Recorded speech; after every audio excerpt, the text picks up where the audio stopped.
கைகளை வைக்குதல். நான்காவது என்ன? கைகளை வைக்குதல். அப்போஸ்தலர் 19ஆம் அதிகாரம் 5ஆம் 6ஆம் வசனம். அதை கேட்டபோது அவர்கள் கர்த்தராகிய இயேசுவின் நாமத்தினாலே ஞானஸ்நானம் பெற்றார்கள். அல்லாமலோ பவுல் அவர்கள் மேல் கைகளை வைத்தபோது பரிசுத்த ஆவி அவர்கள் மேல் வந்தார். அப்பொழுது அவர்கள் அந்நிய பாஷைகளை பேசி தீர்க்க தரிசனம் சொன்னார்கள். பவுல் அவர்களுக்கு ஞானஸ்நானம் கொடுக்கிறாரு, பரிசுத்த ஆவியிலே நடத்துறாரு, அவர்கள் தீர்க்க தரிசனம் சொன்னார்கள். எந்த நேரத்தில்? 6ஆம் வசனத்திலே பார்க்கும் பொழுது பவுல் அவர்கள் மேல் கைகளை வைத்த பொழுது. 4வது சப்டைட்டிலாக நம்ம என்ன பார்க்கிறோம்? கைகளை வைக்குதல். பவுல் விசுவாசிகள் மேல் என்ன பண்றாரு? கைகளை வைக்கிறார். கைகளை வைத்த பொழுது அவர்கள் பரிசுத்த ஆவியின் அபிஷேகத்தை பெற்றுக் கொண்டார்கள். கைகளை வைக்குதல் என்கிற தலைப்பில் நாம் தெளிவாய் புரிந்து கொள்ள வேண்டியிருக்கிறது. அப்போஸ்தலனாகிய பவுல் தலையில கை வைக்கிறாரு, விசுவாசிகள் தலையில, ரட்சிக்கப்பட்ட விசுவாசிகள் தலையில கை வைக்கிறாரு. கை வைத்து ஜெபித்த பொழுது அவர்கள் பரிசுத்த ஆவியின் அபிஷேகத்தை பெற்றுக்கொண்டார்கள். பெற்றுக்கொண்டு பரிசுத்தவான் அபிஷேகத்தை பெற்றுக்கொண்டு அவர்கள் தீர்க்க தரிசனம் சொன்னார்கள். இது எப்படி நடக்குது? நீங்க அந்த 19 அதிகாரத்தை நீங்க ஃபுல்லா வீட்டுல உட்கார்ந்து வாசித்து பாருங்க. அதுல முதல்ல வாசிக்கும் பொழுது அந்த எபேசு பட்டணத்துக்கு வருகிறார் பவுல். அவங்கள பார்த்து கேட்கிறார், பரிசுத்த ஆவியை பெற்றீர்களா என்று கேட்கிறார். அதற்கு ஜனங்கள் சொல்லுகிறாங்க, பரிசுத்த ஆவி உண்டு என்பதை நாங்கள் கேள்விப்படவே இல்லைன்னு சொல்றாங்க. அதுக்கப்புறம் பரிசுத்த ஆவியானவர் குறித்து பவுல் அவங்களுக்கு விளக்கி சொல்லுகிறார். சொல்லிட்டு அவங்களுக்கு என்ன பண்றாரு? பரிசுத்த ஆவியிலே நடத்துகிறார். முழங்கால் படிக்கிட்டு ஜெபிக்க வைக்கிறார், அவர்களை உணர வைக்கிறார். பரிசுத்த ஆவி கைகளை வைத்தபோது அவர் பரிசுத்த ஆவியிலே நிரம்பி தீர்க்க தரிசனம் சொல்கிறார்கள். பரிசுத்த ஆவி உண்டு என்பதை கேள்விப்படாத ஜனங்கள் ஒரே நாளிலே எப்படி தீர்க்க தரிசனம் சொல்ல முடியும்? பரிசுத்த ஆவி இருக்குன்னே தெரியாது, பரிசுத்த ஆவி உண்டு என்பதை கேள்விப்படவே இல்லை. பவுல் கைகளை வைத்த போது அந்நிய பாஷையில நிரம்புறாங்க, பரிசுத்த அபிஷேகத்தை பெற்றுக் கொள்கிறார்கள், தீர்க்க தரிசனம் சொல்லுகிறார்கள். இதன் அடையாளம் என்ன? முதலாவது அந்நிய பாஷையை யார் பெற்றுக் கொள்கிறார்களோ, பரிசுத்த அபிஷேகத்தை பெற்றுக் கொள்கிறார்களோ, அந்த வேளையில் அவர்கள் உணர்வுள்ளவராக இருப்பார்கள். ஆனால் கண்டிப்பாக தீர்க்க தரிசனம் வரும் செயல்பட ஆரம்பிக்கும். ஒரு மனிதன் பரிசுத்த அபிஷேகம் பெற்று இருக்கிறவன் மீண்டும் வரம் பெற்றுக் கொள்வதை விட புதிதாக ரட்சிக்கப்படுகிறவன் வரம் பெற்றுக் கொள்வது எளிதா இருக்கும். ஏன் தெரியுமா? அந்த நேரத்தில் அவனுடைய இருதயம் எப்படி தெரியுமா இருக்கும்? லகுவா இருக்கும். அவனுடைய இருதயம் ஆண்டவர் ரட்சித்த ரட்சிப்பை நினைத்து லகுவா இருக்கும். ஆண்டவரே உமக்காய் நான் ஓட வேண்டும் என்கிற வைராக்கியம் இருக்கும். அந்த நேரத்தில் ஆண்டவர் நோக்கி பார்ப்பான், பரிசுத்தன் அபிஷேகத்தை பெற்றுக் கொள்வான். இன்னும் உணரும் பொழுது ஆண்டவர் தீர்க்க தரிசன அபிஷேகத்தை கொடுத்துருவார். ஆனா ரட்சிக்கப்பட்டு கொஞ்ச நாள் ஆனதுக்கு அப்புறம் வரங்களுக்குள்ள வரும் பொழுது, நான் ரட்சிக்கப்பட்டுட்டேன், எனக்கு எல்லாம் தெரியும், நான் நடத்திடுவேன், நான் பாட்டு பாடிடுவேன், எல்லாம் எனக்கு தெரியும், நான் ரட்சிக்கப்பட்டு இத்தனை வருஷம் ஆயிடுச்சு, வரங்கள் கொடுங்க. ஆண்டவரே வரந்தாங்கப்பா, கிடைக்காது. இருதய லகுவாகணும், இருதய கர்த்தவினர திரும்பணும், ஊழிய வாஞ்ச உண்டாகணும், பரலோக வாஞ்ச உண்டாகணும். ஆண்டவருக்காய் ஓடுகிற வைராக்கியம் யாருக்கு உண்டாயிருக்கிறதோ அவர்களுக்கு தான் ஆண்டவராகிய கர்த்தர் தீர்க்க தரிசன வரத்தை கொடுப்பார். அல்லேலூயா, அல்லேலூயா. பவுல் கையை வைக்கிறார். வைக்கலாமா வைக்க கூடாதா? கை வைக்கலாம். ஒரு ஊழியக்காரர் விசுவாசிகள் மேல கை வைக்கலாமா கூடாதா? வைக்கலாம். வைக்கும்போது என்ன நடக்கணும்? அபிஷேகம் நடக்கும், வரங்கள் கிடைக்கணும்.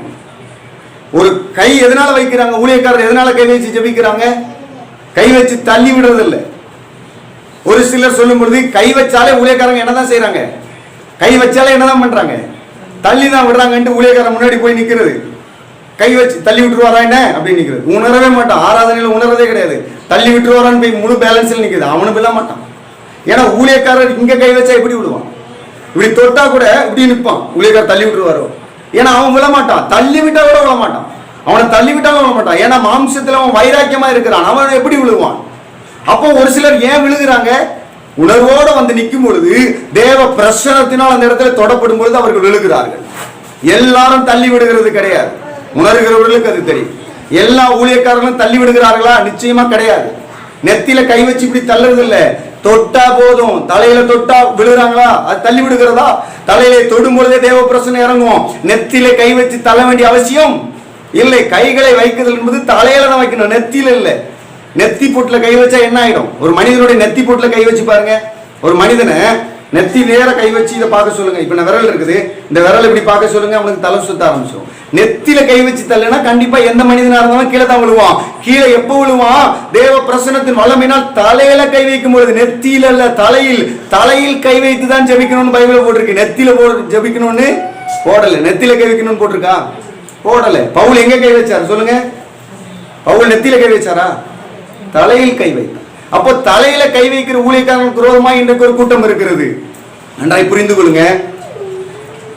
எல்லார்கிட்டையும் எல்லாரும் தலையை கொடுக்கறது இல்லை. அதுக்கு என்ன அடையாளம் சொல்றாங்க தெரியுமா?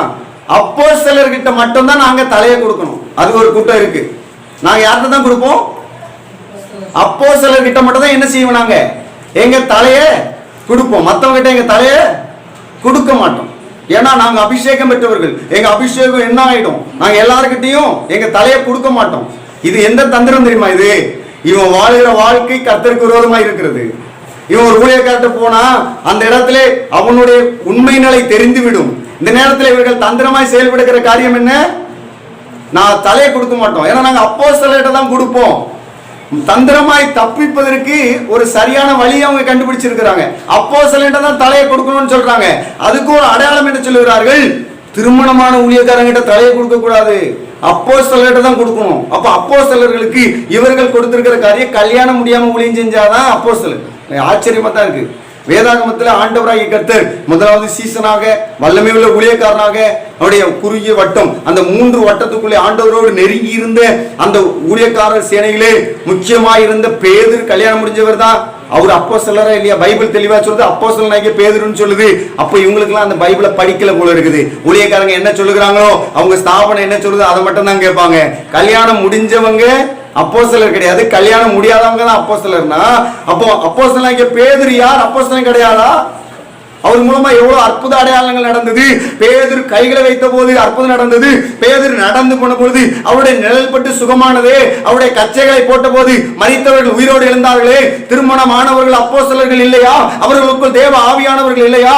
ஏதேன் தோட்டத்திலே ஆண்டவராகிய கர்த்தர் மனிதனை இணைத்தாரே, எதற்காக இணைத்தார்? அவர்கள் ஊழியக்காரர்கள் இல்லையா? திருமணமானவர்கள் அப்போஸ்தலர்கள் கிடையாதா? அப்போஸ்தலர்கள் என்றால் யார்? ஆண்டவர் சமூகத்திலே காத்திருந்து 5 வித ஊழியத்தையும் சரியான பாதையிலே நடத்தி கொண்டு போகிறவர்களே அப்போஸ்தலர்கள். அல்லேலூயா, அல்லேலூயா. ஒரு சிலர் சொல்லும் போது நாங்க தலையை கொடுக்க மாட்டோம் அப்போஸ்தலர்கிட்ட. இது இச்சை உள்ள கூட்டம். அந்த இச்சை உள்ள கூட்டம் மற்ற ஊழியக்காரங்கிட்ட தலையை கொடுக்காது. கொடுத்தா என்னுடைய நிலை அறிந்து போகுமே, என்னுடைய உண்மை நிலை, என்னுடைய பாவ இச்சை நிலை வெளிப்பட்டு விடுமேன்னு தந்திரமா போய் நின்றுட்டு நாங்க தலையில கொடுக்க மாட்டோம், எங்க ஊழியக்காரர்கிட்ட தான் கொடுப்போம், எங்க அப்போஸ்தலர்கிட்ட தான் கொடுப்போம் என்று தந்திரமாய் நழுவி கொண்டிருக்கிறது ஒரு கூட்டம். வேதாகமத்திலே கைகளை வைக்கும் பொழுது பரிசுத்த ஆவியை பெற்றுக் கொள்கிறார். இன்னொரு இடத்திலே பவுல் சொல்லும்போது சொல்லுகிறார், 1 தீமோத்தேயு 5ஆம் அதிகாரம் 22ஆம் வசனம், ஒருவன் மேலும் சீக்கிரமாய் கைகளை வையாதே, மற்றவர்கள் செய்யும் பாவங்களுக்கு உடன்படாதே. இந்த வசனத்தை பார்க்கும்போது ஆச்சரியமா இருக்குது. ஒருவன் மேல சீக்கிரமா கை வையாத. இந்த பவுல் தான் எபேசு பட்டணத்து ஜனங்கள் மேல் கை வச்ச போது பரிசுத்த ஆவியின் அபிஷேகத்தை பெற்றுக்கொண்டார்கள், தீர்க்க தரிசன வரத்தை ஜனங்கள் பெற்றுக்கொண்டார்கள். அந்த பவுல் தீமோத்தேயுக்கு எழுதும்போது சொல்லுகிறார், ஆலோசனையாய் சொல்லுகிறார், போதனையாய் சொல்லுகிறார், நீ என்ன செய்யணும்? ஒருவன் மேலும் சீக்கிரமாய் கைகளை வையாதே, ஒருவன் செய்யும் பாவத்திற்கு உடன்படாதே அப்படின்னு ஏன் சொல்றாரு? ஒருவன் மேல சீக்கிரம் கை வையாதுன்னா, ஒரு மனிதன் உணர்வோடு வந்து கர்த்தருக்காய் நின்றால் அவனுக்காய் செபிக்கும் பொழுது கைகளை வைக்கும் பொழுது அவன் பரிசுத்தாவின் அபிஷேகத்தை பெற்றுக் கொள்வான், தீர்க்க தரிசனத்தை பெற்றுக் கொள்வான், வரங்களை பெற்றுக் கொள்வான். ஆனா உணர்வில்லாமல் உலக ஆசையோடு பாவத்தோடு வந்து நிற்கிற மனிதனுக்காக கை வைத்து, ஆண்டவரே இவனுக்குள்ள இருக்கிற இந்த அசுத்த கிரிகள் விலகட்டும். பிசாசு போராட்டத்தில் ஒரு மனிதன் வந்திருக்கிறானா, பாவத்தின் அகோரத்தினால் பிசாசு அவனை ஆட்கொண்டிருக்கிறது. அந்த மனிதனுக்காக கை வைத்து, ஆண்டவரே இவனுக்குள்ள இருக்கிற இந்த போராட்டம் மாறட்டும், விடுதலை ஆகட்டும் அப்படின்னு கண்ணீர் விட்டு அவன் மேல தலையில கை வச்சு ஜெபம் பண்ணா என்ன நடக்கும் தெரியுமா? அந்த பிசாசு நம்மளை எதிர்க்க ஆரம்பிச்சு.